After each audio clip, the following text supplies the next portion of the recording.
اعوذ باللہ من الشیطان الرجیم بسم اللہ الرحمن الرحیم۔ عزیزان من، آج فروری 1970 کی 1 تاریخ ہے اور قرآن کریم کے درس کا آغاز سورہ آل عمران کی 120ویں آیت سے ہوتا ہے، 3/120۔ آپ کو یاد ہوگا سلسلہ کلام یوں چلا آ رہا تھا کہ جو لوگ تم میں سے نہیں ہیں، جو تمہاری اس آئیڈیالوجی میں بلیو نہیں کرتے، اس نظریہ زندگی پر ایمان نہیں لاتے، انہیں اپنا رازدار مت بناؤ۔ وہ تمہاری تقریب میں کوئی دقیقہ فروغ گزاشت نہیں کریں گے۔ اب اس سے یہ خیال پیدا ہوتا تھا کہ وہ بہت نقصان پہنچائیں گے۔ کہا یہ تھا کہ اگر تم قوانین خداوندی کی نگہداشت کرو گے، وَإِن تَصْبِرُوا وَتَتَّقُوا لَا يَضُرُّكُمْ كَيْدُهُمْ شَيْئًا، ان کی سازشیں تمہیں کسی قسم کا نقصان نہیں پہنچا سکیں گے۔ تم قوانین خداوندی کا اتباع کرو اور استقامت سے اپنے پروگرام پر گامزن رہو، امر پیرا رہو، ان کی سازشیں تمہیں کوئی نقصان نہیں پہنچا سکیں گی۔ اور اس کے بعد 2 واقعات ہیں جن کی طرف اشارہ کیا ہے یہاں، ان کی تفصیل تو آگے جا کر آئے گی، اور میں بھی تفصیلی طور پر گفتگو اسی مقام پر کروں گا جہاں قرآن نے خود تفصیل سے ان کے متعلق ذکر کیا ہے۔ یہاں اس نے اشارہ کیا ہے جنگ احد کی طرف اور پھر جنگ احزاب کی طرف۔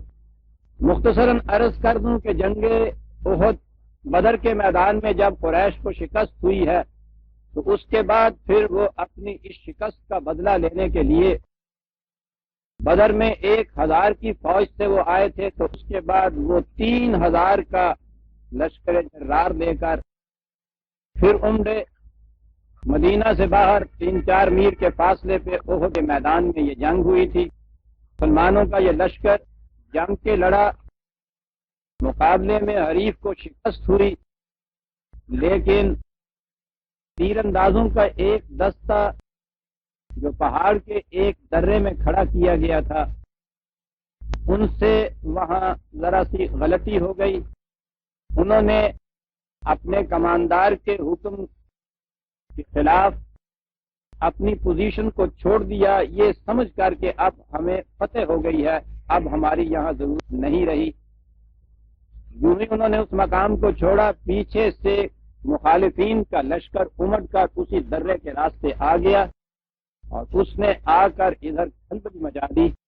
وہ فتح شکست میں بدلی جا رہی تھی کہ پھر نبی اکرم صلی اللہ علیہ وسلم ایک چٹان کی طرح وہاں کھڑے ہوئے، آپ نے آواز دی، پھر دوبارہ اجتماع ہوا، پھر دوبارہ یورپ کی گئی، پھر مقابلہ کیا گیا، پھر کامیابی ہوئی۔ کہا یہ کہ وہاں کہا تھا کہ اگر تم قوانین خداوندی کی پابندی کرتے رہو گے اور استقامت سے، ثابت قدمی سے اپنے مقام پر جمے رہو گے تو پھر یہ تمہیں کوئی نقصان نہیں پہنچا سکیں گے۔ تو اس کے لیے اس واقعہ کی یاد دہانی کرائی کہ یہ دیکھو تم نے وہاں اس میدان میں جب استقامت سے کام لیا تو اگرچہ ان کی تعداد تم سے اتنی زیادہ تھی پھر بھی وہ کامیاب نہ ہوئے، لیکن جو ہی تم نے قانون کی خلاف ورزی کی، تمہارے پاؤں میں لغزش آ گئی، ثابت قدمی نہ رہی، تو پھر انہوں نے نقصان پہنچایا، اور اس کے بعد جو ہی تم پھر اپنی پہلی روش پہ پلٹ گئے پھر کامیابی تمہاری ہو گئی۔ تو وہ صبر اور تقوی کے متعلق قرآن نے ایک اس واقعے کی یاد کو وہ سامنے لایا جس کے نتائج سے انہوں نے دیکھ لیا تھا کہ اس کا نتیجہ کیا ہوتا ہے۔ تو ضمناً اس طرف قرآن نے یہاں اشارہ کیا ہے، جیسا میں نے عرض کیا ہے تفصیل یہاں نہیں دی گئی، تفصیل جا کر آگے آئے گی۔ یہاں اتنا ہی کہا ہے کہ وَإِذْ غَدَوْتَ مِنْ أَهْلِكَ تُبَوِّئُ الْمُؤْمِنِينَ مَقَاعِدَ لِلْقِتَالِ وَاللَّهُ سَمِيعٌ عَلِيمٌ۔ یہاں یہ بھی پتہ چلتا ہے کہ ایک رسول کے فرائض زندگی کیا تھے، جیسا کہ میں نے اس سے بیشتر کئی مرتبہ بتایا۔ نبوت تو یہ ہے کہ وہ خدا سے وحی پاتا ہے، وہ علم کے جو اس کی اپنی فکر کا نتیجہ، صحیح و کاوش کا نتیجہ نہیں ہوتا۔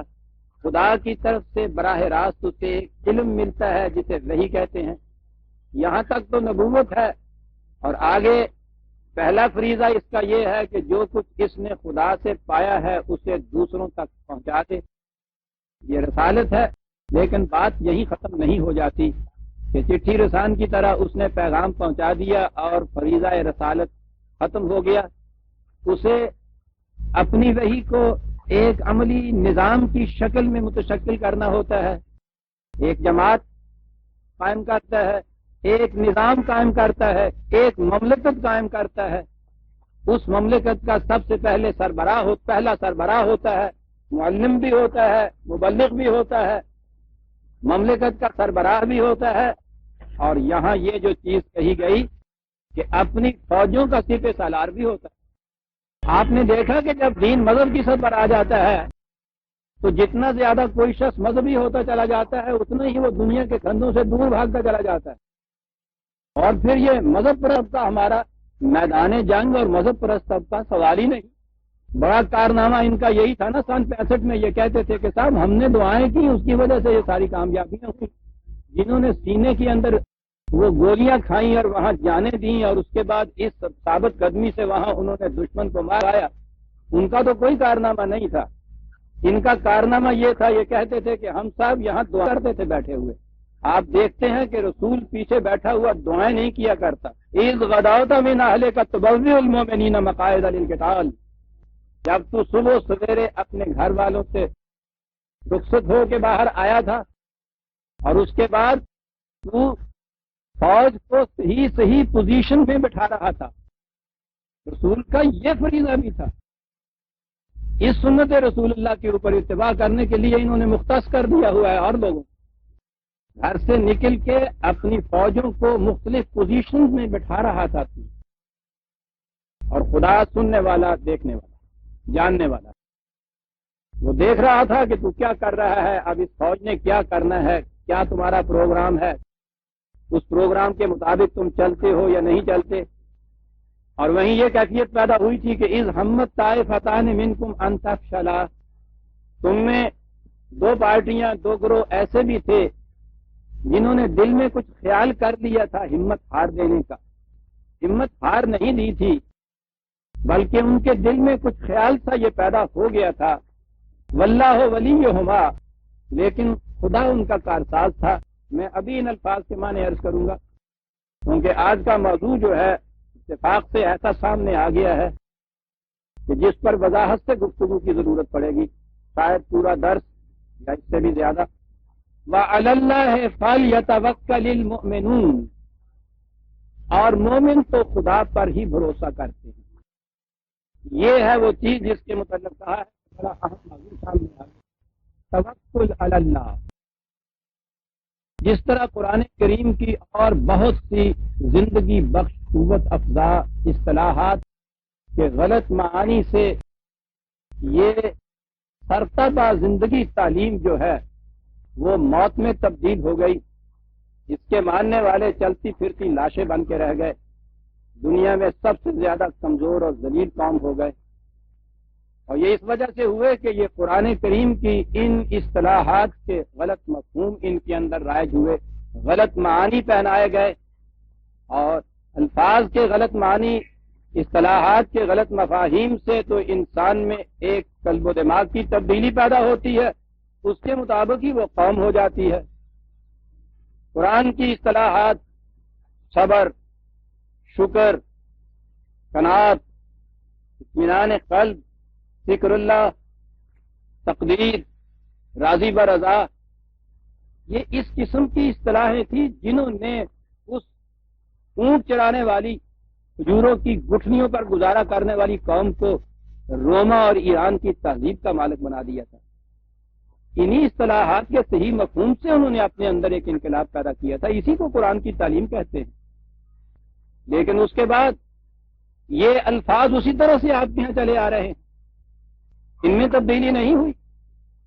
اور مذہب جو فریب دیتا ہے، آپ کو یاد ہے کہ میں دین نہیں کہہ رہا، مذہب کہہ رہا ہوں، دین خدا کی طرف سے ملتا ہے، مذہب انسانوں کا خود ساختہ ہوتا ہے، جب دین کو مسخ کر دیا جاتا ہے تو اس کا نام مذہب ہوتا ہے۔ مذہب کرتا یہ ہے کہ ان الفاظ کو، ان اصطلاحات کے الفاظ کو، ان ارکان کو، ان رسوم کو، ان فارم کو، وہ شکلیں وہی رکھتا ہے جو دین کی ہوتی ہیں. التباس یہ کرتا ہے کہ وہ شکلوں کو وہی کچھ رہنے دیتا ہے، ان کے اندر ان کی روح بدل دیتا ہے. اب اس فریب میں آ جاتی ہے ساری امت، ساری قوم. وہ جب یہ دیکھتی ہے کہ محسوس طور پہ یہی کچھ ہے، الفاظ بھی وہی ہوتے، تو وہ سمجھتی ہیں کہ یہ وہی کچھ ہے جو وہاں ہو رہا تھا. حالانکہ اس نے صرف ان کا وہ ایک اس قسم کا ممی شدہ لاش بنا دیتا ہے وہ دین کو، کہ اس کی شکل و صورت تو وہی رہتی ہے، بس اس میں سے جان نکل جاتی ہے، اتنا ہی فرق آتا ہے. اور پھر وہ یہ قومیں اس لاش کو حقیقت سمجھ کے اپنے سینے سے لگائے لگائے پھرتی ہیں، اور جس طرح سے وہ ایک لاش ہوتی ہے چلتی پھرتی، یہ بھی ایک لاش بن کے رہ جاتی. بڑی اہم چیز عزیزان من جنہیں اصطلاحات کہتے ہیں، یہ در حقیقت وہ بیسک کانسیپٹس ہوتے ہیں کسی نظام کے، وہ تصورات ہوتے ہیں بنیادی، جنہیں اصطلاح کے لفظ میں جن کو بیان کیا جاتا ہے. صحیح اسلام کو سمجھنے کے لیے اصطلاحات قرآنیہ کے جو مروج مفہوم ہیں ان کو بدل کے جب تک آپ قرآن کے مفہوم کی طرف نہیں لے جاتے، آپ اسلام کو سمجھ ہی نہیں سکتے. یہ بنیادی چیز ہے، اسے یاد رکھیے. یہ ساری تباہیاں آپ کی اس لیے آئی ہوئی ہیں کہ یہ جو بنیادی مفاہیم تصورات ہیں دین کے، ان کو بدل دیا گیا ہے. اور بدلنے کی ٹیکنیک یہ ہے کہ الفاظ وہی رکھے گئے ہیں، ان کا مفہوم بدل دیا گیا. میں توکل کے متعلق عرض کر رہا تھا. آپ کو معلوم ہے کہ اب توکل کسے کہتے ہیں؟ ہاتھ پاؤں توڑ کے بیٹھ جانا، کچھ نہ کرنا، کوئی سامان، کوئی ذریعہ، کوئی اس قسم کے وسائل، کوئی اختیار نہ کرنا، کوئی کام نہ کرنا، کسی کام کے لیے کچھ کوشش نہ کرنا. بیٹھے ہیں صاحب توکل اللہ، بیٹھے ہیں صاحب، وہی دے گا. جو پھر زیادہ اللہ والا ہوتا چلا جاتا ہے، اتنا ہی زیادہ وہ متوکل اللہ ہوتا چلا جاتا ہے. ظاہر سامان اسباب جو ہے وہ توڑ کے بیٹھ جاتا ہے. یہ الگ بات ہے کہ یہ جو ڈھونگ ہے چلتا کس طرح سے ہے، وہ دوسرے کماتے ہیں لا کے دیتے ہیں. توکل تو اس پہ چلتا ہے، ورنہ یہ نہ لا کے دیں تو ان کو کہیے کہ ذرا توکل پہ چل کے بتائیں تو صحیح. لیکن یہی چیز بڑی ہوتی ہے فریب دینے کے لیے کہ صاحب متوکل اللہ بیٹھے ہیں. جب ان سے کہے تو وہ کہتے ہیں کہ خدا یہ انتظام کرتا ہے ہمارے لیے. بھیک مانگنے کا نام یہاں خدا کا انتظام رکھا ہوا ہے. میں آگے بڑھنے سے پیشتر خدا کے اسی انتظام کے متعلق ایک بات عرض کر دوں. یعنی یہ کہ یہ بیٹھے ہیں، بھوکے ہیں، اور یہ تصور یہ ہے کہ خدا براہ راست ان کے لیے انتظام کرتا ہے، خدا براہ راست انہیں یہ دیتا ہے. اس کا نام ہے نا توکل. 36/47، 36/47. قرآن کریم نے یہاں کفار کی ایک ذہنیت کا بیان کیا. سنیے کفار کیا کہتے تھے. وَإِذَا قِيلَ لَهُمْ أَنفِقُوا مِمَّا رَزَقَكُمُ اللَّهُ، جب سے کہا جاتا ہے کہ خدا کی راہ میں اپنے اس مال کو کھلا رکھو دوسروں کی ضرورت کے لیے، قال الذین کفروا للذین آمنوا، تو یہ جو کفار ہیں یہ مومنین سے کہتے ہیں. سنیے عزیزان من، کفار کا قول ہے یہ، أَنُطْعِمُ مَن لَّوْ يَشَاءُ اللَّهُ أَطْعَمَهُ، کہ تم کیا کہتے ہو کہ ہم ان کی روٹی کا کچھ انتظام کریں؟ خدا نے اگر ان کو روٹی دینی ہے تو وہ ان کو روٹی براہ راست کیوں نہیں دے دیتا؟ یہی ہے نا توکل آپ کا. بغیر کسی قسم کے ہیلے کے، کوشش کے، انتظام کے، انصرام کے، براہ راست خدا دے. وہ کہتا ہے کہ کفار یہ کہتے تھے ان سے کہ تم جو ہمیں کہتے ہو کہ ان کا کچھ انتظام کرو، اگر خدا کو یہ مقصود ہو کہ انہیں روٹی دینی یا بھوکا نہیں مارنا، تو وہ خود ہی کیوں نہیں یہ کچھ کہتے دے دیتا ان کو روٹی. یہ کفار کا قول قرآن نقل کرتا اور کہتا ان انتم الا فی ضلال مبین، کس قدر کھلی ہوئی گمراہی ہے جو تم یہ تصور دے کے بیٹھے ہو کہ خدا براہ راست دیا کرتا ہے آ کر. توکل کے اس غیر قرآنی مفہوم کا گلا تو ایک آیت سے کٹ جاتا ہے عزیزان مان. لیکن قرآن کریم صرف نیگیٹو ایسپیکٹ نہیں دیتا، منفیانہ پہلو ہی سامنے نہیں لاتا، پازیٹو چیز وہ سامنے دیتا ہے. وہ کہتا ہے بتاؤ تم، میں بتاتا ہوں توکل کسے کہتے. دیکھیے قرآن کی روح سے اس ایک کانسیپٹ کو بھی اگر آپ نے صحیح طور پر اس کے معنی کو متعین کر لیا قرآن کی روح سے تو آپ دیکھیں گے بات کہاں سے کہاں جا پہنچتی. توکل بھروسے یا اعتماد کو کہتے ہیں. کسی پر بھروسہ کر. آپ اتنی سی چھت کے اوپر ہو اس دیوار کے اوپر ذرا سا آپ ادھر ہوں آپ کا پاؤں تھوڑا سا لڑکھڑا جائے تو آپ فوراً پکڑ لیتے ہیں کسی دوسرے کو آواز دیتے ہیں جلدی سے ادھر ہو جاتے ہیں کہ بس میں نیچے گرا اور اس کے بعد میری ٹانگ ٹوٹے گی. لیکن آپ 10,000 فٹ کی بلندی پہ ہوائی جہاز سے ایک اشارے پر بلا خطر کود جاتے ہیں. ذرا سا ہراس آپ کے دل میں نہیں ہوتا. کیسے کود جاتے ہیں آپ؟ پیراچوٹ کی چھتری آپ کے پاس ہوتی. میدان جنگ میں تو ہم نے کہاں یہ دیکھنا تھا. بہرحال فلموں میں تو یہ دیکھتے ہیں.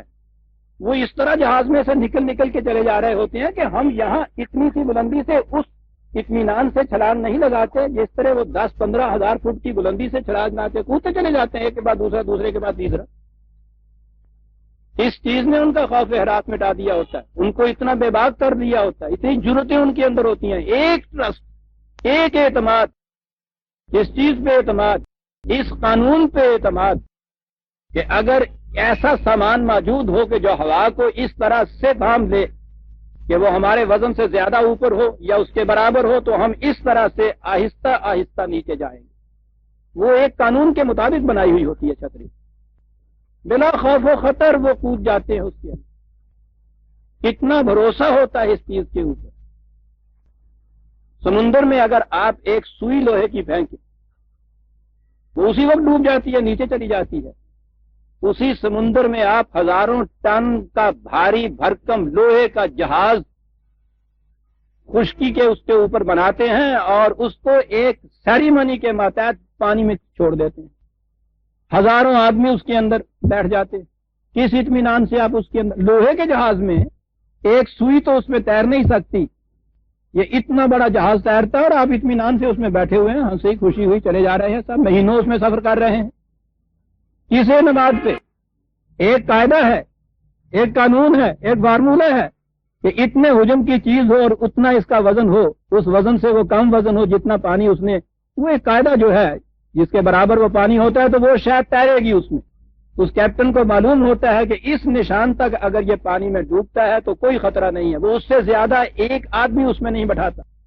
کیوں نہیں بٹھاتا؟ اس قانون کی خلاف ورزی ہو جائے گی. اس کے بعد وہ توکل نہیں کر سکتا. اس لائن تک وہ توکل کرتا ہے اس چیز پہ اس قاعدے کے اس قانون پہ جس کے مطابق یہ ہے کہ اتنے وزن کا یہ جہاز اتنا وزن اتنے حجم کا جہاز اتنا وزن لیے ہوئے تیرے گا پانی میں. خدا کا قانون ہے وَلَن تَجِدَ لِسُنَّتِ اللَّهِ تَبْدِيلًا. اور خدا کا قانون بدلا نہیں کرتا. دو چیزوں پہ اعتماد. ایک تو یہ کہ یہ قانون سچا ہے جس کے مطابق جہاز بنا ہے اور دوسرا یہ ایمان کہ خدا کا قانون بدلا نہیں کرتا.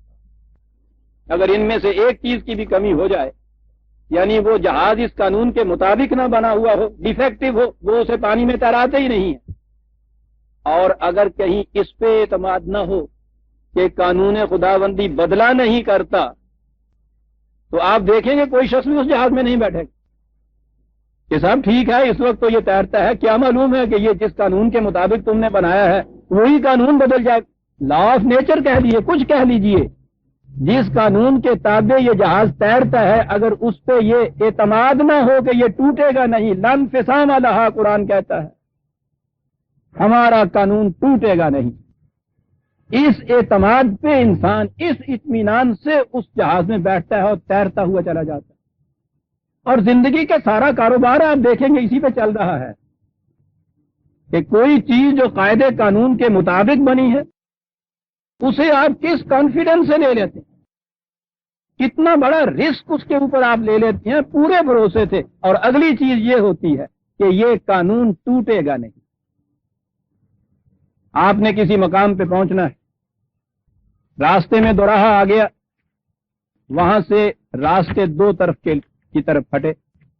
اس دوراہے کے اوپر ایک سائن پوسٹ لگا ہوا ہے جو آپ کو بتا رہا ہے کہ یہ راستہ کدھر جاتا ہے اور یہ کدھر جاتا ہے. پہلی چیز یہ ہے کہ اس سائن پوسٹ کے متعلق آپ کو یہ علم ہونا چاہیے کہ کسی ذمہ دار اتھارٹی نے اسے لگایا ہے. پھر اس کے بعد آپ یہ بھروسہ کر کے کہ یہ جو انڈیکیشن دے رہا ہے کہ یہ راستہ ادھر جائے گا، اب آپ کو یقین ہے اس کے اوپر کہ یہ ادھر جائے گا، آپ کس اطمینان سے اس راستے کے اوپر چلے جاتے ہیں؟ کہیں راستے میں تذبذب نہیں ہوتا، کوئی شک اور شبہ آپ کے دل میں نہیں گزرتا کہ میں منزل مقصود پہ نہیں پہنچ سکتا۔ کتنے ہی ہرڈل راستے میں آئیں، کتنی مزاحمتیں راستے کے اندر آئیں، آپ ان کو پار کرتے ہوئے چلے جاتے ہیں، عبور کرتے ہوئے آگے بڑھتے چلے جاتے ہیں، اس یقین اور اس بھروسے کے ساتھ کہ یہ راستہ مجھے منزل مقصود تک پہنچائے گا۔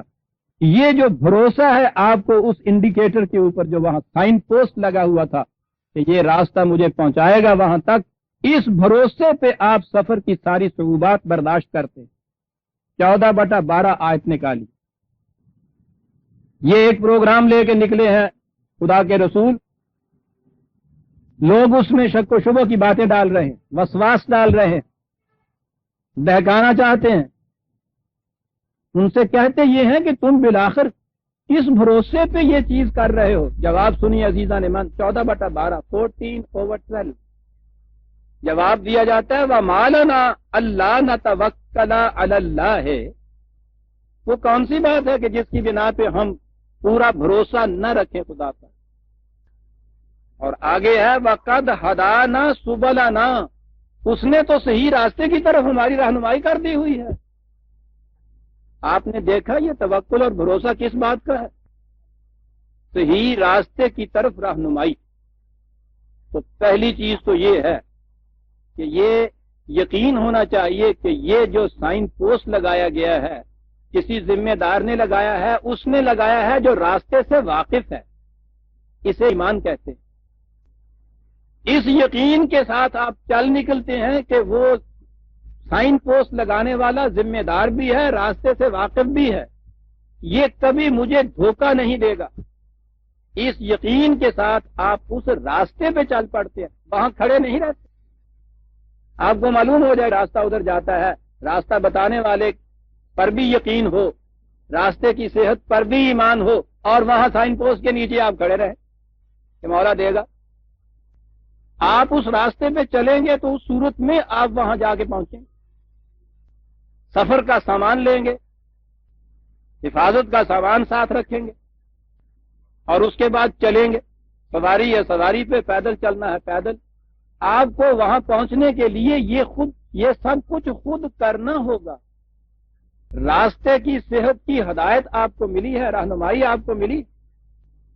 سائنٹسٹ ایک فارمولے کو لیتا ہے اور اس کے راستے میں بڑی بڑی مشکلات آتی ہیں، لمبا عرصہ لگتا ہے اس کے اوپر آزمائش کے لیے، وہ اس میں چلا جاتا ہے، لگا چلا جاتا ہے۔ کون سی وہ چیز ہے، کون سی وہ قوت ہے جو اس کو ان تمام چیزوں میں ثابت قدم رکھتی، جسے صبر کہا جاتا ہے، وہ استقامت سے چلا جاتا ہے۔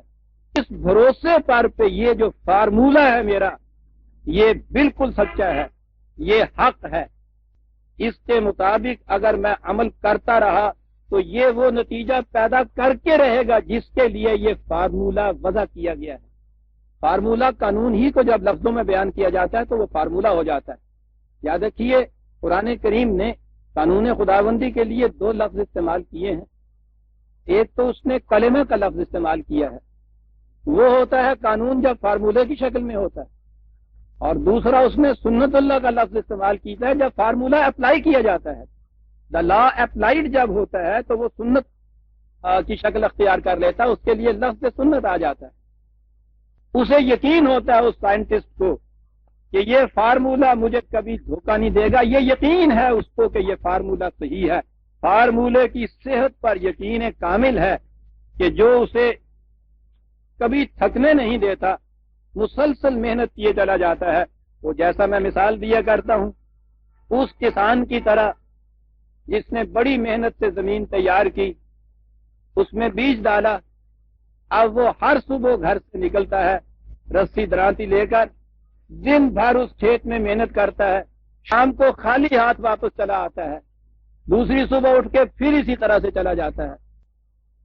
کوئی مزدور اس طرح سے اپنی میں اس قسم کے بظاہر بیکار، بلا کسی قسم کے مزد و معاوضہ کے، بغیر نتیجہ کے، بغیر پھل کے کسی کام کے لیے دوسرے دن تو تیار کوئی مزدور نہ ہوگا۔ کسی مزدور کو مزدوری پہ لگائیے، شام تک کام کرائیے، شام کو اس کو مزدوری نہ دیجیے کہ یہ مزدوری نہیں ملا کرے گی، وہ آئے گا دوسرے دن آپ کے یہاں کام کرنے کے لیے۔ یہ کسان کیوں روز جاتا ہے اسی طرح سے؟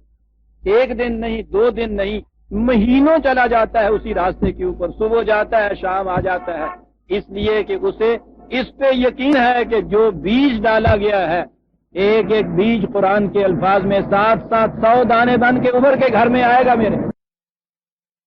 اسے اس فارمولا، اس پروسیس کے صداقت پر یقین ہونا چاہیے۔ 27/79 27/79 فتوکل علی اللہ، بھروسہ کرو خدا، انکا علی الحق المبین، اس لیے کہ تو یقینی طور پر ایک سچی بات کو لیے ہوئے ہے۔ جس فارمولے پہ تو عمل کر رہا ہے وہ حق پر مبنی ہے، وہ حقیقت ہے، اس میں کوئی غلطی نہیں، کوئی اشتباہ نہیں، وہ محض ایک افسانہ نہیں، ایک تصوراتی چیز نہیں۔ اب تو آپ کو معلوم ہے نا کہ وہ صداقت جو ٹھوس نتائج پیدا کر کے سامنے آ جائے۔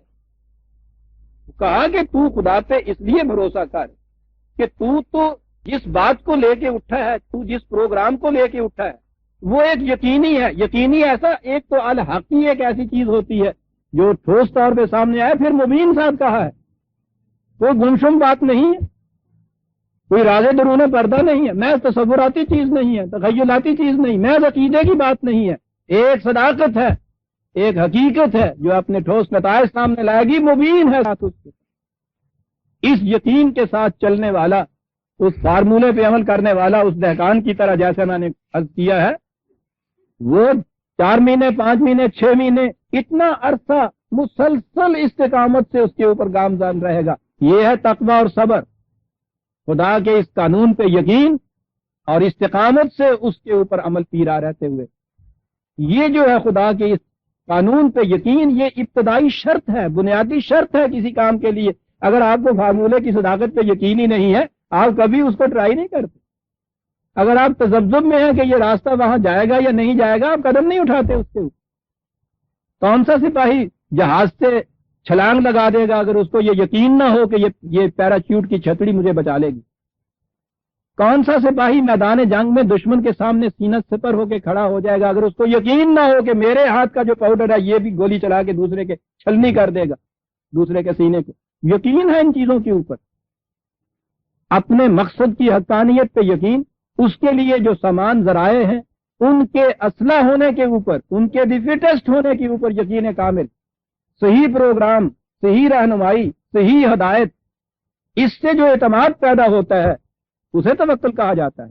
انکا علی الحق المبین، یہ حق مبین کس طرح سے آتا ہے؟ 33/13 33/1، جیسا کہ میں اس سے پیشتر کئی دفعہ عرض کر چکا ہوں، کچھ تو قوانین خداوندی ہیں جو خارجی کائنات میں کار فرما ہے، انہیں ہماری آج کی اصطلاح میں لاز آف نیچر کہا جاتا ہے۔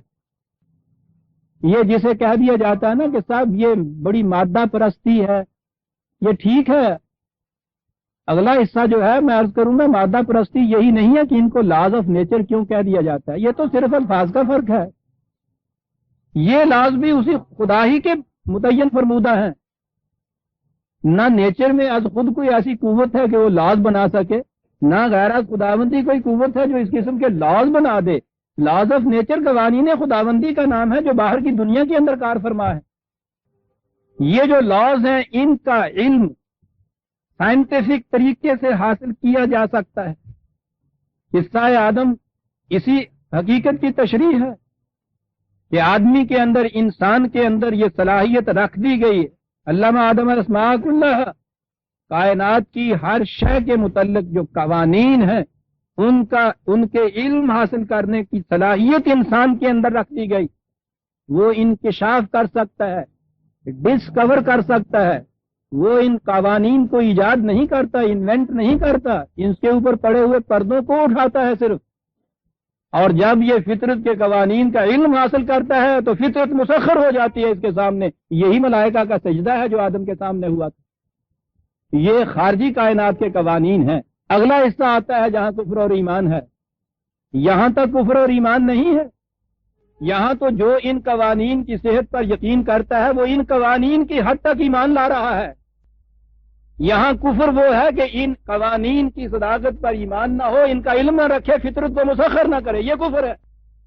اور اگلا حصہ کفر کا یوں شروع ہوتا ہے کہ انسانوں کی اپنی تمدنی زندگی کے اندر انسان کی اپنی ذات کے متعلق خدا نے قوانین دیے ہیں، وہ فطرت کے قوانین کی طرح عام نہیں کیے ہیں.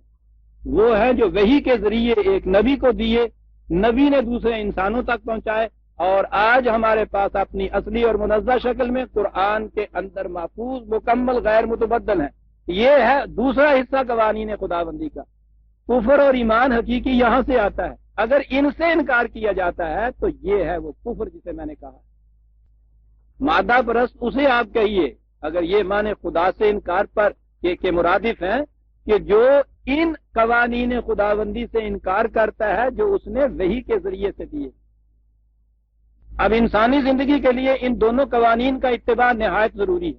فطرت کے قوانین کا علم حاصل کر کے فطرت کو مسخر کرنا، اور جو قوتیں اس طرح سے حاصل ہوں انہیں ان قوانین کے تابع صرف کرنا جو وحی کے ذریعے سے ملی ہے. یہ ہے عزیزان من جسے اسلام کہتے ہیں. فطرت کی قوتوں کو اپنے سامنے جھکا لینا اور خود خدا کے قوانین کے سامنے جھک جانا. جب ان قوانین پر انسان کاربند ہوتا ہے تو پھر یہ زندگی جنت کی زندگی بن جاتی ہے. اس کے خوشگوار نتائج پوری انسانیت کے لیے زندگی بخش ہو جاتے ہیں، خوشگواریوں کے حامل ہو جاتے ہیں. دیکھیے توکل کہاں آیا ہے. 33/1/3 یا ایھا النبی اتق اللہ ولا تطع الکافرین والمنافقین. اے نبی قوانین خداوندی کی نگہداشت کرو، کفار اور منافقین کا اتباع مت کرو، ان کی اطاعت مت کرو. ان اللہ کان علیما حکیما. یہ قوانین اس خدا کے دیے ہوئے ہیں، علم رکھتا ہے اور یہ حکمت پر مبنی ہے، دھاندلی پر مبنی نہیں ہے. واتبع ما یوحی الیک من ربک. جو تیرے رب کی طرف سے تمہیں بذریعہ وحی دیا جاتا ہے اس کا اتباع کیے چلا جا. آگے ہے ان اللہ کان بما تعملون خبیرا. خدا تمہارے اعمال سے تمہارے کاموں سے باخبر ہے. اگلی بات دیکھ لی کہ یہاں کاموں کا ذکر. اتباع وحی جو ہے وہ کوئی ذہنی چیز نہیں ہے، وہ عمل میں آنے والی چیز ہے. خدا تمہارے کاموں سے باخبر ہے، جو کچھ تم کرتے ہو اس سے باخبر ہے. اور اس کے بعد ہے وتوکل علی اللہ. بھروسہ کرو اس بات پر کہ جو کام اس کے قانون کے مطابق کیا جائے گا وہ نتیجہ برآمد کر کے رہے گا جو اس نے کہا ہے. اس نے جب کہا ہے کہ یہ دین تمام ادیان پر غالب رہے گا، یہ نظام جو ہم نے دیا ہے دنیا کے ہر نظام پر غالب رہے گا، یقین رکھو اگر تم نے خدا کے بتائے ہوئے قوانین کا اتباع کیا، ان کے مطابق عمل کیا، تم نے کام کیا ان کے مطابق، تو یہ نتیجہ مرتب ہو کر رہے گا. اسے توکل کہتے ہیں. توکل کے لیے پہلی شرط اس قانون یا قاعدے کی صداقت، اس کی محکمیت پر یقین، پھر اس کے مطابق عمل پیرا ہوں. اس کے بعد لازمی طور پہ وہ نتیجہ نکلے گا. اس یقین کے ساتھ عمل پیرا ہونا کہ اس سے یقیناً وہ نتیجہ برآمد ہوگا. رہنمائی کے لیے آپ کو ایسی رہنمائی یا ایسے رہنما کی ضرورت ہوتی ہے کہ جب بھی کسی معاملے میں آپ کو ضرورت پڑے آپ اس کی طرف اسے ریفر کریں، اس کی طرف رجوع کریں، وہاں سے آپ کو رہنمائی مل جائے. یہاں تک شخصیتوں کا تعلق ہے، یہ رہنمائی کسی ایک فرد کی زندگی تک مل سکتی ہے. ماں باپ، بچہ اپنی ہر دشواری میں ماں باپ کی طرف جاتا ہے، اب میں کیا کروں، وہاں سے پوچھتا ہے. شاگرد استاد کی طرف جاتا ہے، اس معاملے میں کیا کیا جائے، وہ اسے بتاتا ہے. شاگرد نے اگر ابھی آدھا فن یا آدھا علم سیکھا ہو اور استاد مر جائے، اس کی رہنمائی کا دروازہ بند ہو گیا. خدا کی طرف سے ایک ایسی کتاب ملے کہ کچھ عرصے کے بعد وہ کتاب اپنی اصلی شکل میں باقی نہ رہے، رہنمائی کا دروازہ بند ہو گیا. اور اگر وہ اس قسم کا ضابطہ ہدایت دے دے جس کے متعلق کہہ دے کہ تو بیٹا میں استاد کی ٹرم میں گفتگو کر رہا ہوں، کہ یہ اس میں جو کچھ تمہیں ضرورت ہے، جتنی گائیڈنس کی ضرورت ہے وہ اس کے اندر دے دیا ہم، یہ کبھی تلف نہیں ہوگی، یہ ضائع نہیں ہوگی کتاب، یہ محفوظ ہے، اس میں کسی قسم کا رد و بدل نہیں ہوگا۔ وَتَمَّتْ کلمۃ ربک صدقا وعدلا لا مبدل لکلمات، مکمل ہو گئے صدق و عدل کے ساتھ، اس میں کوئی تبدیلی نہیں، اور ہم نے اس کو نازل کیا وَنَحْنُ لَهُ لَحَافِظُونَ، ہم اس کے محافظ۔ اس قسم کی رہنمائی جب دی جائے یہ زندہ جاوید ہوتی ہے رہنمائی، اسی لیے اس نے یہ کہا 25/58 25/58 وَتَوَکَّل، بھروسہ کر، کس پر؟ عَلَى الْحَيِّ الَّذِي لَا يَمُوتُ، اس پر بھروسہ کر ہمیشہ جو زندہ ہے، کبھی مرتا نہیں۔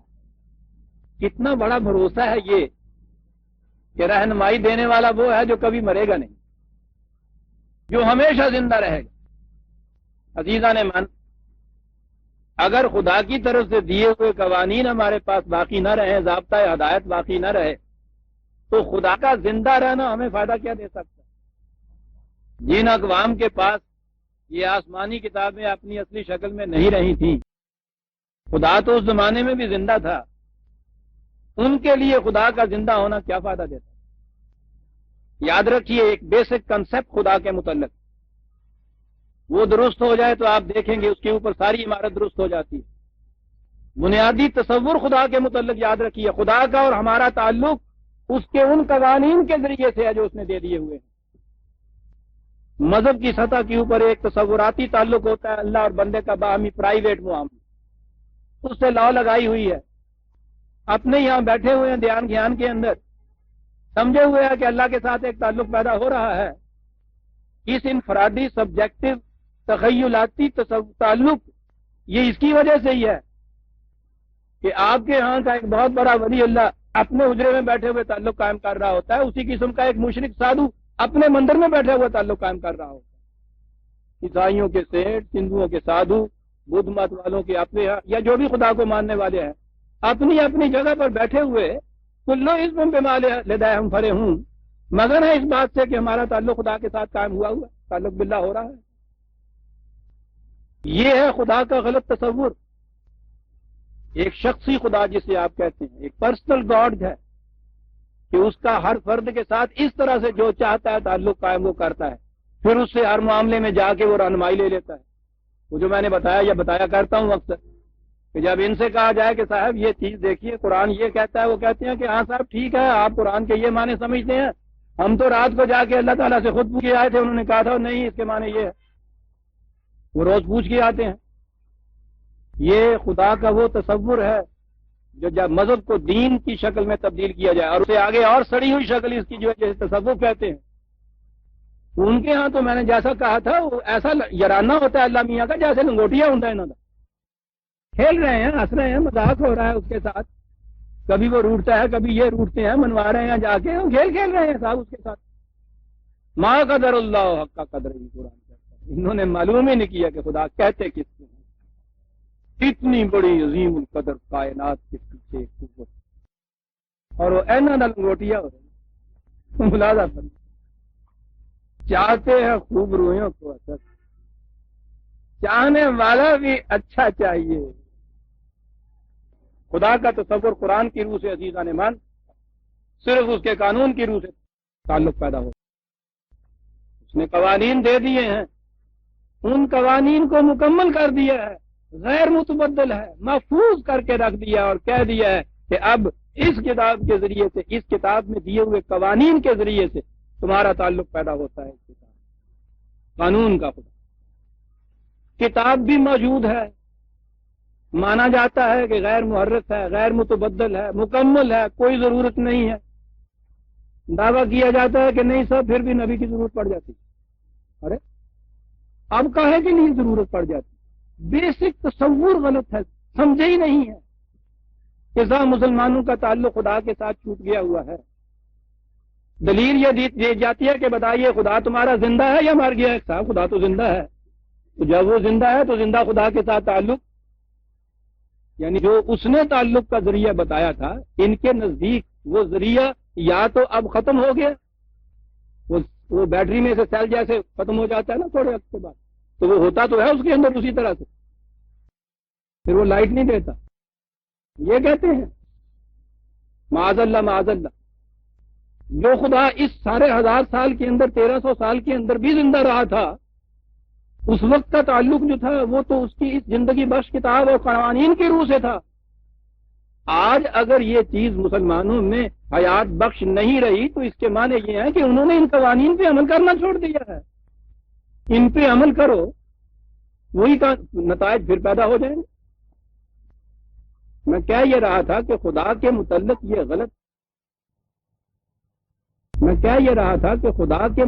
یہ غلط تصور جو ہے، انفرادی طور پر اس سے ایک براہ راست سبجیکٹو تعلق پیدا کرنا، یہ مذہب کا پیدا کرتا ہے جو انسانوں کے ذہنوں کا خود ساختہ ہوتا ہے. خدا کا دین قوانین کے ذریعے سے قائم ہوتا ہے.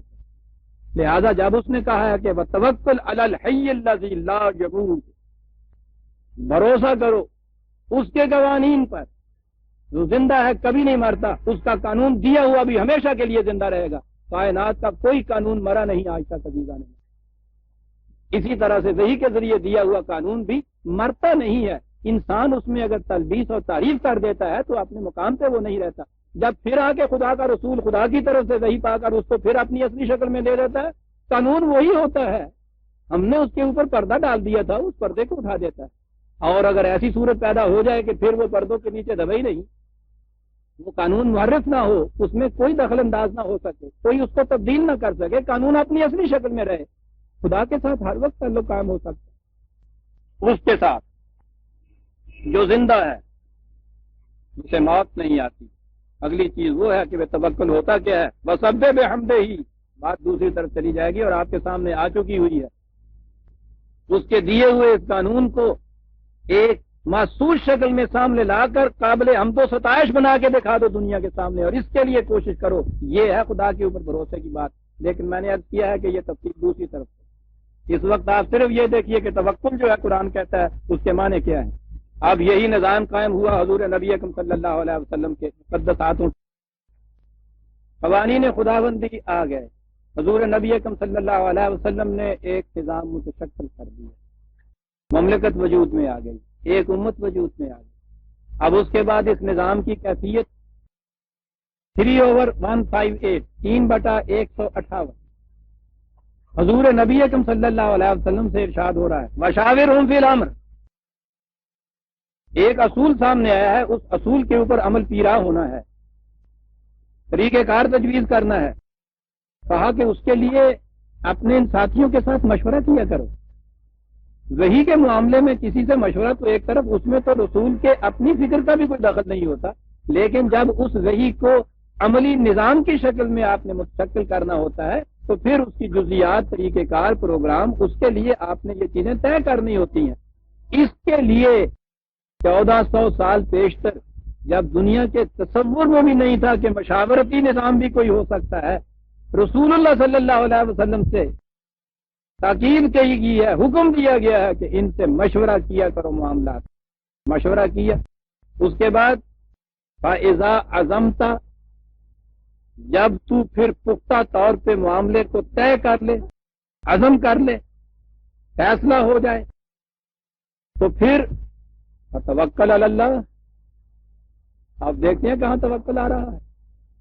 قانون موجود ہے، اصولی طور پر باہمی مشاورت سے اس کے متعلق پوری گفتگو ہو گئی ہے، طریقہ کار تجویز کر لیا ہے. عزم کا فیصلہ یہ کرتا ہے جب تو فیصلہ کر لے، اور فیصلہ ہی نہیں کہا ہے، عزم تھا، عزم محکم ہے اس کے لیے، کرنے کے لیے طے کر لے کہ یہ کرنا ہے، پھر تذبذب کی بات نہیں ہے. پھر تو اس قانون کی محکمیت پر یقین کامل رکھ کے چل پڑ. ان اللہ یحب المتوکلین. یہاں اب ٹرسٹ اور بھروسے کی ضرورت ہے، اعتماد کی ضرورت ہے.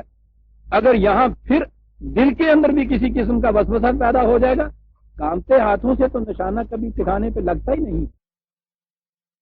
کوئی سپاہی میدان جنگ میں کھڑا نہیں ہو سکتا اگر اس کے دل میں اپنی فتح کے متعلق ذرا سا بھی شبہ ہو جائے.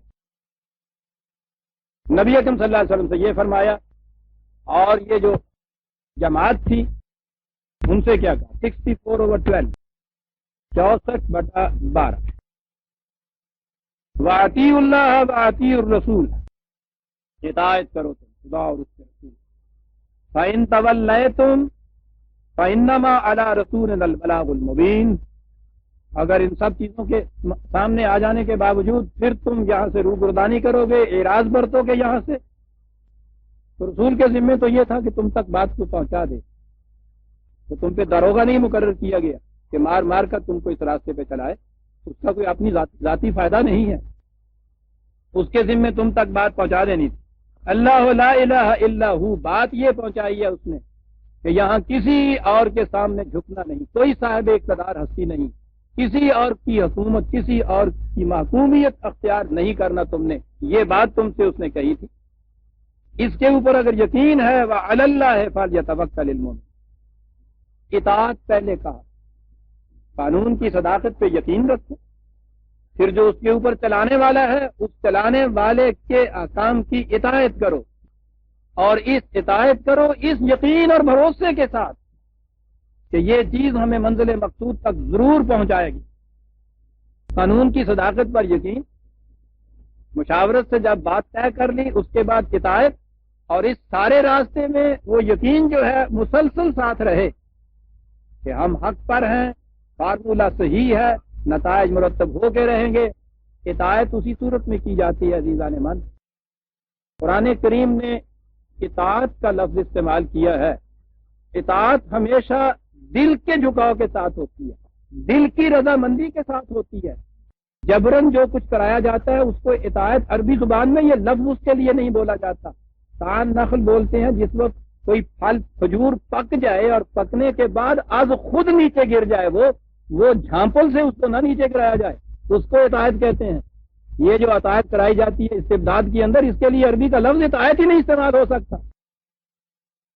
یہ اطاعت کس طرح سے ہو سکتی ہے کہ آپ کو یقین ہو کہ جو بات کہی جا رہی ہے وہ حق کو صداقت کی ہے، کہنے والے کا ذاتی مقصد اور مفاد نہیں ہے، اس میں میرا مفاد فائدہ ہے، اس میں سب کا فائدہ ہے، یقینی چیز ہے، نتیجہ برآمد ہو کے رہے گا، پھر دل کے جھکاؤ کے ساتھ آپ اطاعت کرتے ہیں۔ اور یہی ہے وہ چیز جس کے متعلق پھر کہا ان سے کہ فَلَا وَرَبِّكَ لَا يُؤْمِنُونَ حَتَّىٰ يُحَكِّمُوكَ فِيمَا شَجَرَ بَيْنَهُمْ، تیرا رب اس پہ شاہد ہے کہ یہ لوگ کبھی مومن نہیں ہو سکتے تاوقتے کہ اپنے ہر معاملے میں، اپنے ہر اختلافی معاملے میں تجھے اپنا حکم معلوم متعین نہ کریں، مقرر نہ کریں، تمہارے پاس لائیں، پھر جو تو فیصلہ دے ثم لا یجدوا فی قلوبہم حرجا مما قضیت، اس کے بعد جو تو فیصلہ دے اس کے خلاف ان کے دل کے اندر بھی کسی قسم کی گرانی محسوس نہ ہو، وَيُسَلِّمُوا تَسْلِیمًا، اسے کہتے ہیں ہدایت۔ یہ چیز کیسے پیدا ہو سکتی ہے؟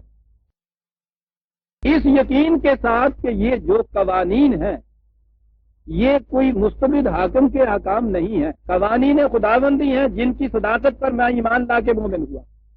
پھر یہ ایک نظام ہے جس نظام کے سربراہ کو میں نے اپنا امام مانا ہے، سربراہ مانا ہے، اس کو، اس کے کریکٹر کی صداقت کے اوپر پھر تمہارا یقین ہے۔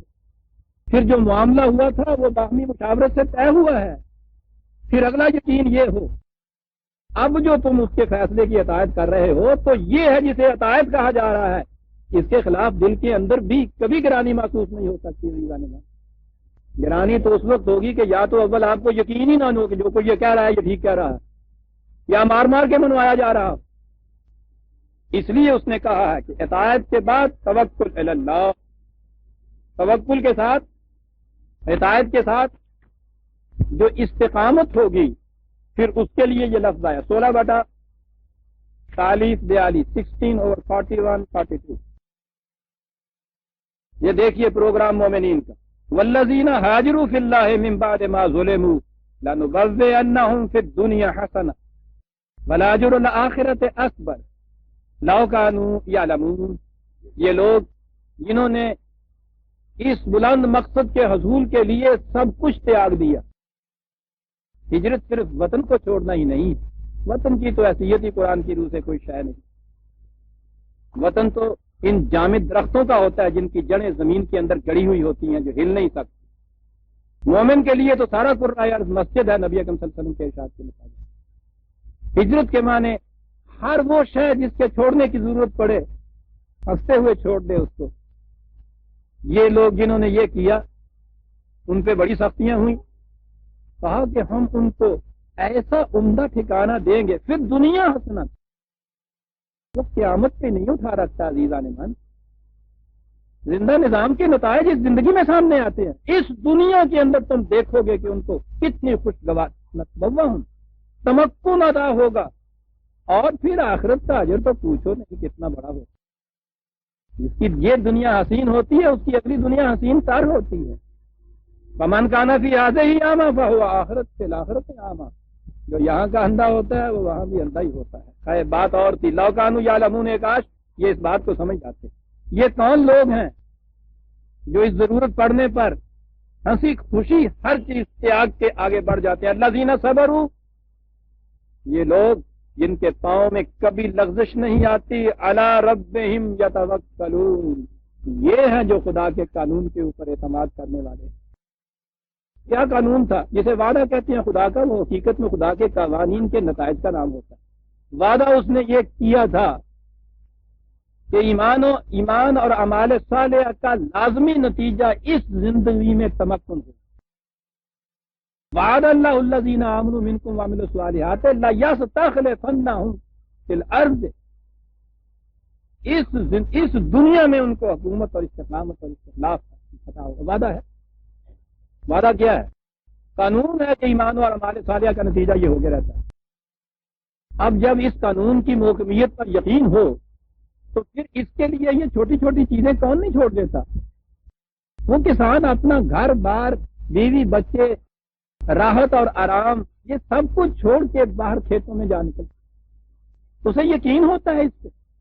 کہا کہ یہ لوگ اس لیے چھوڑ کے یہ سب کچھ نکلتے ہیں کہ ہم نے جو وعدہ کیا ہے کہ ہم اس زندگی میں تمہیں ایک بڑی حسن کارانہ انداز سے معیشت دیں گے، یہ تمہاری یہ زندگی سنور جائے گی، حسین ہو جائے گی، اس پہ انہیں یقین تھا۔ الذین صبروا، یہ ہیں کہ جو استقامت سے اس راستے کے اوپر چلے رہے، علی ربہم یتوکلون، تو یہ ہیں جو خدا کے قانون پر اعتماد کرنے والے لوگ۔ جیسا کہ میں نے عرض کیا عزیزان من، توکل خالی ایک عقیدے کا نام نہیں ہے، اس بھروسے کے بعد عمل کرنے کا نام۔ 29/58 59 29/58 والذین آمنوا، جنہوں نے یقین کیا ان قوانین کی محکمیت پر، وعملوا الصالحات، پھر صلاحیت بخش کام کیے، لنبوئنہم من الجنۃ غرفا تجری من تحتہا الانہار خالدین فیہا، تم دیکھو گے کس قدر خوشگواریوں کی جنتی زندگی ان کو عطا ہو جاتی ہے۔ الفاظ غور طلب ہے عزیزان من، یہ جنت بخشیش کی جنت نہیں، نعم اجر العاملین، کام کرنے والوں کے کام کا کتنا اچھا نتیجہ ہے۔ جیسا کہ میں نے پہلے بھی عرض کیا تھا، جہاں اور تصورات ہمارے بگڑے ہیں نا، عمل، اعمال، یہ لفظ آپ استعمال کیجئے، ذہن فوراً آپ کا ان گوشوں کی طرف چلا جاتا ہے، وہی کچھ چند رسومات جسے ادا کی جاتی ہے۔ ترجمہ کام کیجئے آپ اس کا، کچھ بات سمجھ میں آتی ہے، پھر کچھ کرنا پڑتا ہے۔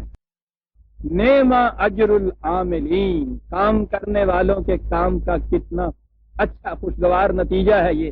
عاملین الذین صبروا وعلی ربہم یتوکلون، اور فرما رہے ہیں کہاں آ رہا ہے توکل کا لفظ؟ کام کرنے والے، استقامت سے کام کرنے والے، خدا کے قانون کی محکمیت پر پورا اعتماد رکھنے والے، اور فرما رہے ہیں کیا توکل ہے قرآن کی روح سے۔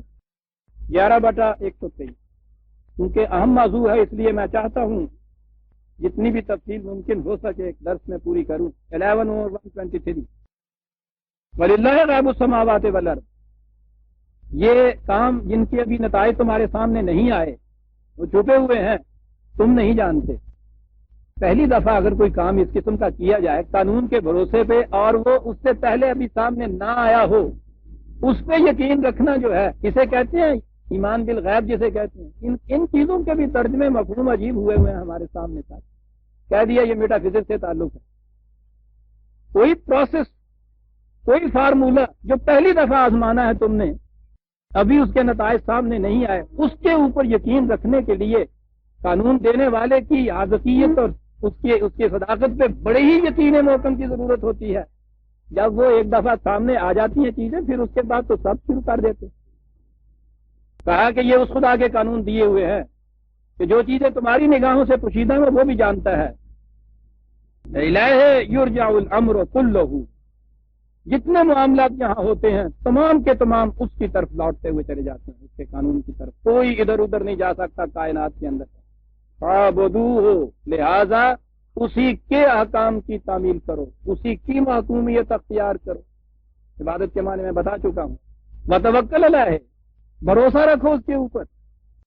یہ ٹھیک ہے کہ جو کچھ قانون دیا جا رہا ہے، فارمولہ دیا جا رہا ہے، پہلی دفعہ تم بظاہر آزما رہے ہو، یہ اس زمانے کی زندگی نبی اکرم صلی اللہ علیہ وسلم کی عزیزہ نے مانی۔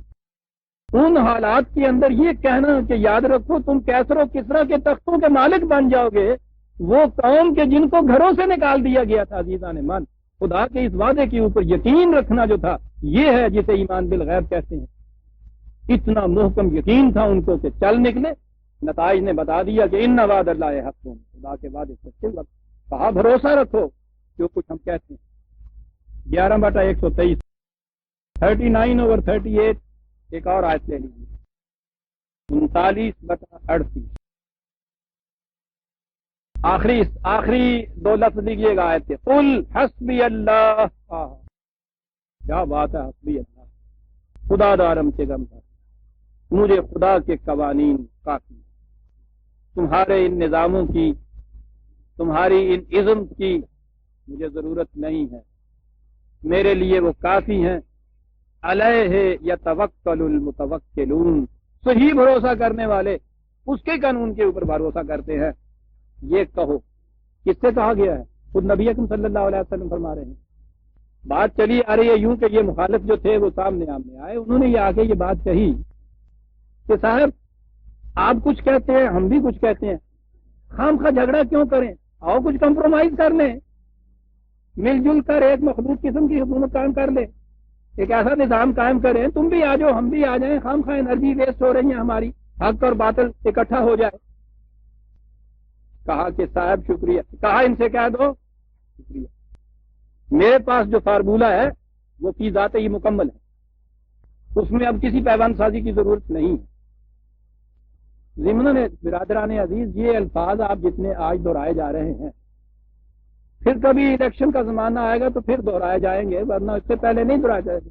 اسلام ایک مکمل ضابطہ حیات ہے صاحب، زندگی کے ہر گوشے میں ہمیں رہنمائی دیتا ہے، یہ سارا کچھ ہو رہا ہے ایسا، اور اس کے بعد وہ بھی ضابطہ حیات مکمل لیے ہوئے ہیں، یہ بھی مکمل ضابطہ حیات لیے ہوئے ہیں، سارے کے سارے کہہ چلے جا رہے ہیں، کوئی نہیں بتاتا یہ ضابطہ حیات ہے کیا، کہ صاحب بتائیے نا، کہتے ہیں الیکشن ہو جان دو پھر دساں، وہ بال گوار گیا سی نا مراسی لبدا پھر دس لبے نہ تے انہوں نے اٹکورے لانے شروع کیتے توکل دے سائیں توکل شاہ جے میرا بال لب جائے تے 20 روپیہ دی نیاز دین دے نہ لبا، سائیں لزوڑی شاہ جے لب جائے تے 20 روپیہ دی نیاز دینا جی بھی نہ کیا یار نہیں والیا میرا بال لب جائے تے 100 روپیہ دی نیاز دینا، ایک نے کولوں کیا او کیا لگا او سارا جڑا ٹگا ہے گا سی وہ 70 روپیہ دا تے ٹگا سی تو 150 روپیے دی تو نیاز سک چکا ہے، ایک ہی گل ہوئی، کہنے لگا سنگھی ہاتھ پی لین دے سارے نو ڈوکا دے دیا گا، یہ سارا مکمل نظام حیات دی ڈگ ڈگی جڑی وجدی ہے نا، یہ سنگھی ہاتھ پی لین دیو پھر تمہیں ڈوکا ڈوکا دیں گے سارے۔ عزیزان ایمان، جس کو ایمان ہے اس پہ جو یقین ہے، جب وہ یہ ٹرم بولتا ہے وہ بتائے گا تمہیں کہ یہ کیا نظام حیات، پھر وہ نہ کسی کے ساتھ کمپرومائز کرے گا، نہ اسے کسی دوسرے گوشے کی طرف نگاہ اٹھا کے دیکھنے کی بھی ضرورت ہے، وہ کہے گا کہ حسبی اللہ، اور کسی کے اتباع میں تھا جس نے اس سے اسلام کو صحیح شکل میں سیکھا تھا۔ اس ذات اقدس صلی اللہ علیہ وسلم کے دنیاوی زندگی کے آخری لمحات میں جب یہ کہا گیا کہ کوئی چیز اور چاہیے تو اس سیکھنے والے حضرت عمر رضی اللہ تعالیٰ نے کہا تھا حسبنا کتاب اللہ، وہ رسول جو کتاب دے کے چلا گیا ہمارے پاس سے، اس کے بعد اور کس چیز کی ضرورت باقی رہتی ہے؟ جیسان مان انہیں پتہ ہی نہیں یہ ضابطہ حیات کیا ہے، ورنہ یوں بھیک مانگتے پھریں اس کے بعد۔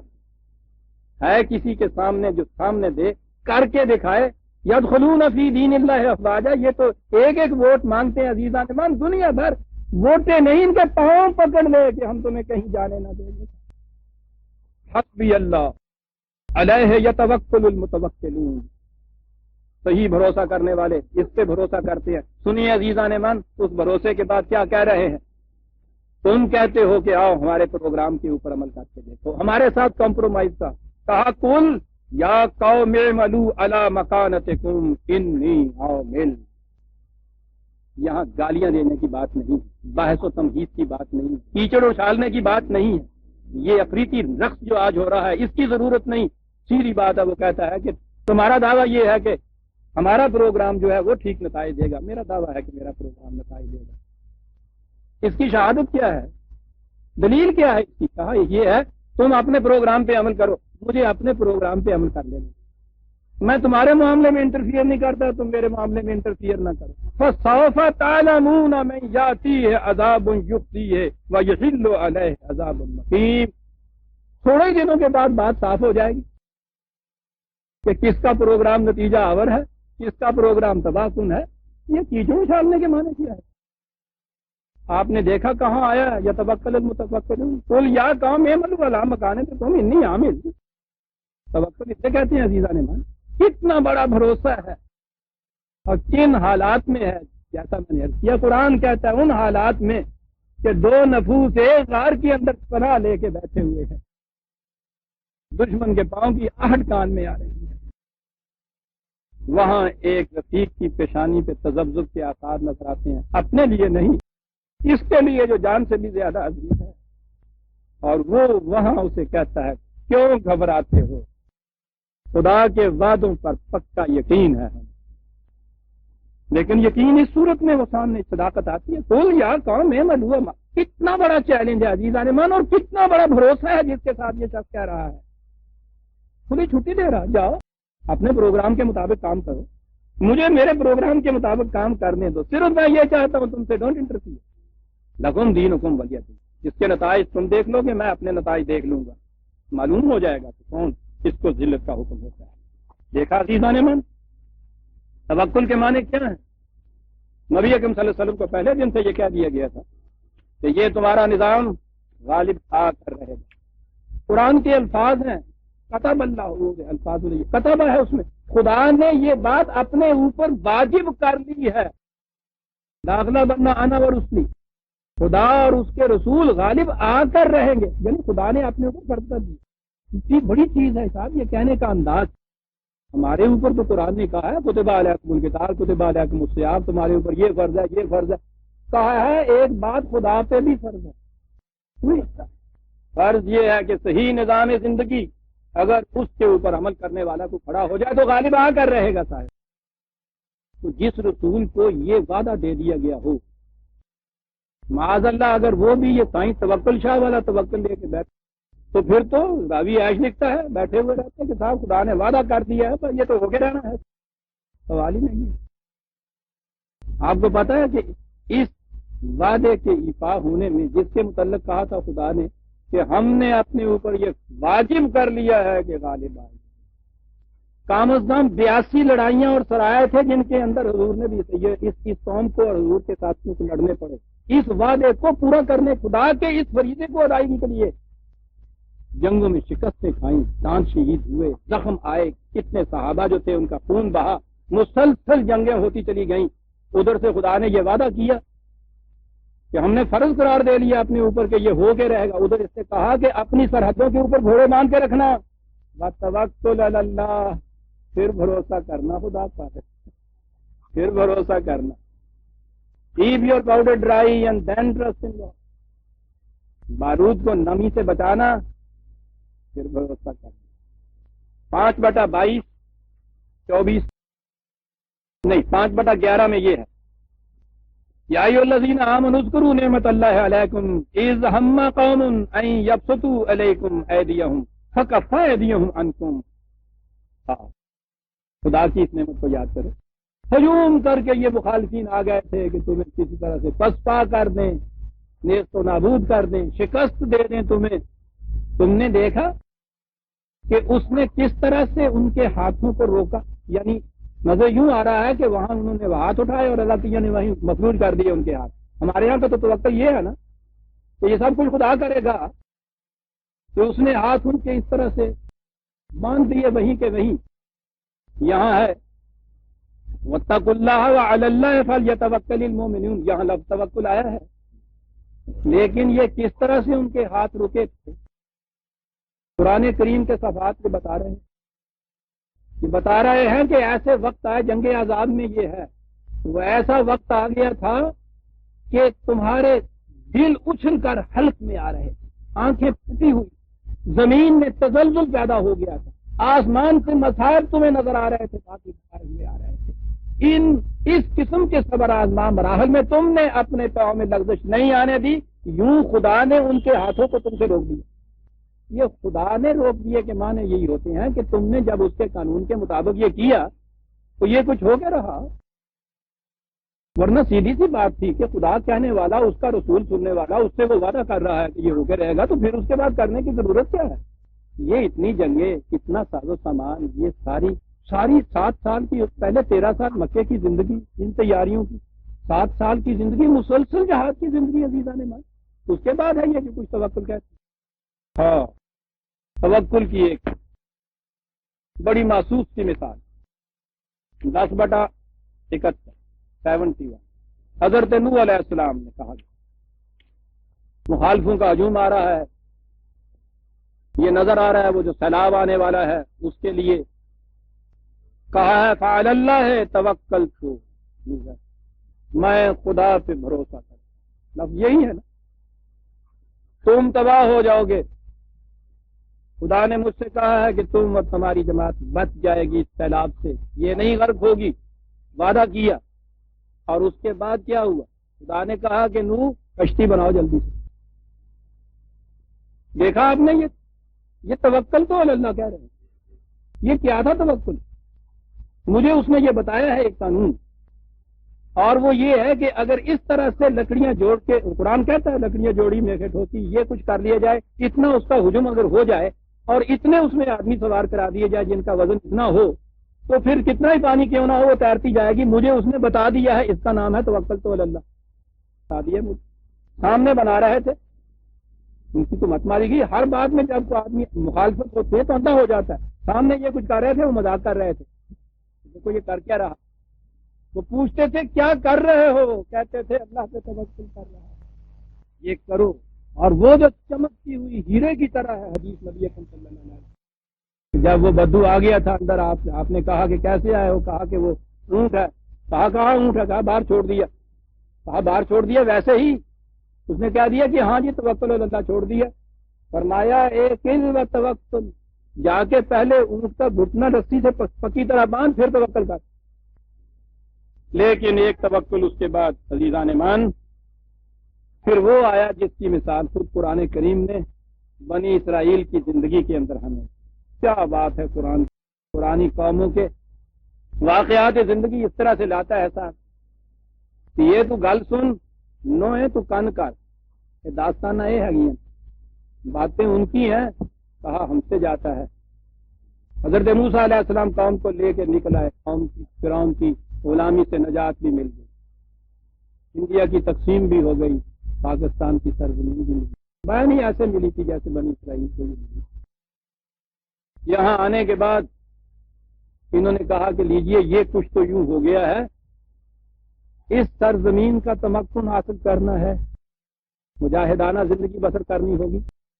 خدا نے کہا ہے کہ تمہارے نام پہ ہم نے اس زمین کو لکھ دیا ہے، یعنی انتقال چڑھ گیا تمہارے نام پہ، قبضہ لے لو اٹھ کے.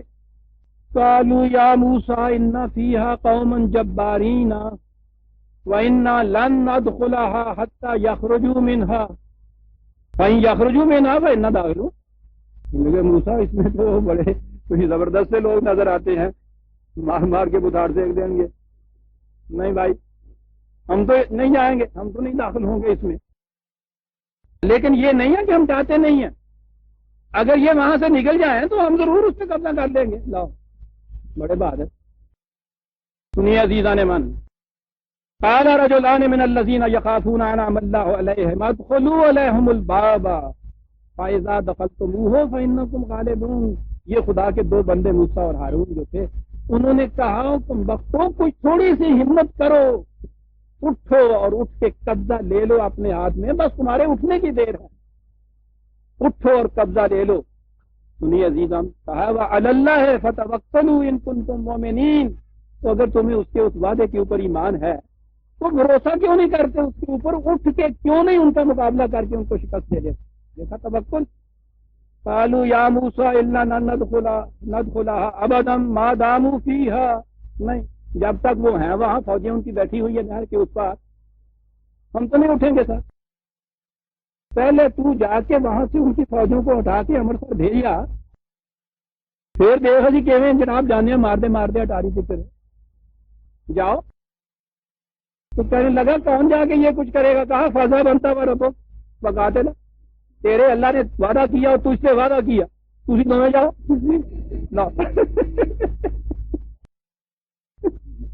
وعدہ کرنا ہے، وعدہ کراؤں گا کیوں تھی ہے جاؤ. ابھی بیٹھے ہیں ابھی ہندوانہ مال لٹا کے اتنے آئے، لڑو تھی جا کے اتنے سن 65 اتنا ہونا قائدون پہ ہم کہیں بھاگے جا رہے ہیں، ہم بیٹھے ہیں یہاں. انا ہا ہونا قائدون. عزیزان ایمان، یہ ہے جو آپ کے ہاں کے مذہب اور تصوف نے توکل بتا دیا. قائدون، بیٹھے رہو. قرآن نے دوسری جگہ کہا کہ یاد رکھو قائدون مجاہدون کے برابر کبھی نہیں ہو سکتے. لیسو سوا، دونوں برابر نہیں ہو سکتے. اس طرح سے توکل بر خدا باہر بیٹھے رہنے کا نتیجہ کیا ہوا؟ عزیزان ایمان، کہا تھا خدا نے ان سے یا قوم ادخلوا الارض المقدسۃ التی کتب اللہ لکم. اٹھو، قبضہ کرو اس زمین کو، تمہارے نام لکھ دی ہے اس نے زمین، یہ ملک لکھ دیا ہے تمہارے نام. جب وہ اس طرح قائدون کی حیثیت سے اس ہمارے معنی میں توکل کر کے بیٹھ گئے کہ لڑو تم، ہم بیٹھے ہیں، تو کیا ہوا اس کے بعد؟ قال فإنها محرمة علیہم 40 سنة. لکھ تو دی تھی ہم نے زمین، حرام قرار دے دی ان کے اوپر یہ سرزمین 40 سال کے لیے. یتیہون فی الارض. جاؤ، یہ جو پرانے بڑے بوڑھے کھوسٹ چلے آ رہے ہیں وہاں سے لیڈر بن کے ان کو پھیراؤ سرگردانی کے، ایک ایک کر کے ان میں سے مر جائے. نئی نسل اٹھے گی، اس کے ہاتھوں سے یہ قبضہ ہوگا. فلا تأسوا علی القوم الفاسقین. یوں ہی اپنے اندر بھولتے نہ رہنا کہ صاحب یہ اس طرح سے مر گیا، یہ مر گیا. یہ ہے ہی اس سسٹم کے لیے. قائدون بھی کبھی دنیا میں زندہ رہتا ہے، زندہ مجاہد رہتا ہے، اس کا حق ہے زندہ رہنے کا، اتنا زندہ رہنے کا کہ جسے دنیا کہتی ہے مر گیا، خدا کہتا ہے اسے مردہ مت نہ کوئی زندہ رہنا اس کا حق ہے. زندہ مردہ تم ہو جو بیٹھے ہوئے ہو، لاشو زمین کی چھاتی کے اوپر بوجھ بن کے، اسے زندہ رہنے کا حق ہے. حرام قرار دے دی وہ زمین جس کے لیے کہا تھا لکھ دی ہے. عزیزان من، دیکھا آپ نے توکل کیا ہوتا ہے. اور آخر میں 5-4 منٹ کی مہلت اور چاہوں گا، اس لیے کہ بات ختم ہو رہی ہے. آخری چیز سامنے آئی ہے، جتنی مشکلات اور سامنے آتی ہیں اتنا ہی یہ یقین محکم ہوتا چلا. الذی 3/171 الذین استجابوا للہ والرسول من بعد ما اصابهم القرح للذین احسنوا منهم واتقوا اجر عظیم. یہ وہ لوگ ہیں کہ شکست بھی ملی تھی، زخم بھی کھائے تھے، اس کے باوجود جب آواز دی گئی تو لبیک کہتے ہوئے اس کے اوپر چلے. حاضر ہیں ہم اس کے لیے، ان کے لیے ہے خوشگوار زندگی. الذین قال لهم الناس ان الناس قد جمعوا لکم فاخشوہم. یہ وہ لوگ ہیں کہ جب ان سے آن کے کہا کہ تمہیں پتہ ہے کتنا عظیم لشکر تمہارے مقابلے میں وہ لیے آ رہے ہیں، اڑتا ہوا چلا آ رہا ہے لشکر عظیم، تم اتنی جماعت ہو چھوٹی سی، کچل ڈالیں گے تمہیں، رون ڈالیں گے تمہیں، ڈرو ان سے. نتیجہ اس کا کیا رد عمل ان کا ہوا؟ فزادہم ایمانا، اس سے ان کا ایمان اور بڑھ گیا. سنیے عزیزان من، قالو، انہوں نے کہا ٹھیک ہے لشکر بڑا عظیم ہے، ساز و سامان بھی زیادہ ہوگا. حسبنا اللہ، خدا کا قانون ہمارے لیے کافی ہے. اور یہاں آیا ہے وَنِعْمَ الْوَكِيلُ، یہاں ہے لفظ جس پہ توکل کیا جائے اسے وکیل کہتے ہیں. کتنا اچھا ہے وہ جس کے اوپر ہم بھروسہ کیے ہوئے ہیں. فَانْقَلَبُوا بِنِعْمَةٍ مِّنَ اللَّهِ وَفَضْلٍ لَمْ يَمْسَسْهُمْ سُوءٌ وَاتَّبَعُوا رِضْوَانَ اللَّهِ وَاللَّهُ ذُو الْفَضْلِ الْعَظِيمِ. جھولیاں بھر بھر کے خدا کی نعمتوں کی وہ واپس آئے. توکل عزیزان من یہ تھی. خیال میں آپ کے آگے لکھ لیجئے توکل قرآن کی روح سے کیا ہے. توکل علی اللہ جسے آپ کہتے ہیں وہ اس خود اعتمادی کا نام ہے جو قانون خداوندی کے اتباع سے انسان کو حاصل ہوتی ہے. اس سیلف کانفیڈنس کو کہتے ہیں جو خدا کے قانون کی محکمیت پر ایمان سے انسان کو حاصل ہوتی ہے. ترجمہ اس کا کرو جب کہا جائے توکل علی اللہ کہ وہ خود اعتمادی، وہ خود سیلف کانفیڈنس کہ جو خدا کے قوانین کی اطاعت سے انسان کے اندر پیدا ہو جاتا ہے، اس سے توکل علی اللہ کہتے ہیں. نہ وہ توکل کہ بیٹھے رہو بنی اسرائیل کی طرح دروازوں کے باہر اور کہو کہ وہ سارا کچھ ہمارے لیے فتح کر کے ہمیں دے دے. عزیزان ایمان یہ تھا وَعَلَى اللَّهِ فَلْيَتَوَكَّلِ الْمُؤْمِنُونَ. مومن خدا پر بھروسہ کر، خدا کے قوانین کی صداقت پر اس کو اتنا یقین محکم ہوتا ہے کہ اس سے اس کے اندر ایک خود اعتمادی پیدا ہوتی ہے جس کا مقابلہ دنیا کی کوئی قوت نہیں کر سکتی. سورہ آل عمران کی آیت 121 کی برادران عزیز جو ہم نے لی، اس کے بعد ہم آگے چلیں گے. ربنا تقبل منا انک انت السمیع العلیم.